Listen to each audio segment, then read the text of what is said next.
எல்லாரும் கட்சி ஆரம்பிச்சதுக்கு அப்புறம் தான் ஒவ்வொரு வீட்டுக்குள்ளேயும் போறதுக்கு ட்ரை பண்ணுவாங்க. ஆனா நாங்க அப்படி இல்லை. ஒவ்வொரு வீட்டுக்குள்ளேயும் போனதுக்கு அப்புறம் தான் கட்சியாவே ஆரம்பிச்சிருக்கிறோம்.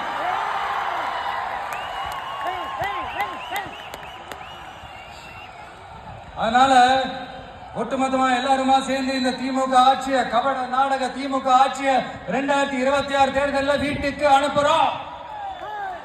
வீட்டுக்கு அனுப்புறோம். என்ன நண்பா, சரிதானே? என்ன நம்பி செய்வீர்கள்?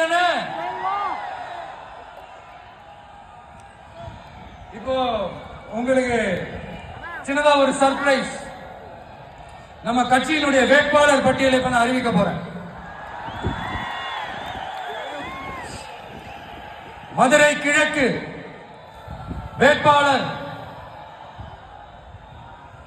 விஜய். இன்னும் முடிக்கல ஒரு நிமிஷம், இன்னும் முடிக்கல.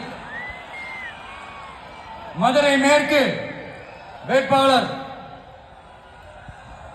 விஜய். மதுரை மத்தி வேட்பாளர் விஜய்.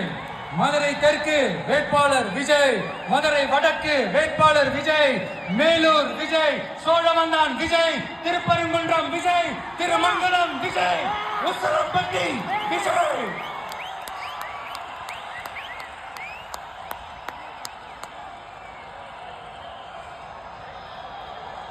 என்னடா எல்லா தொகுதியிலையும் ஒரே வேட்பாளர் பாக்குறீங்களா? 234 தொகுதியிலையும் இந்த விஜய் தான். அதாவது உங்க விஜய் தான் உங்க சின்னம். இன்னும் சிம்பிளா சொல்லணும்னா உங்க வீட்டுல இருக்கிற ஒருத்தர் தான் வேட்பாளரா நிக்க போறாங்க. அந்த வேட்பாளரும் நானும் வேறு வேறு இல்லை.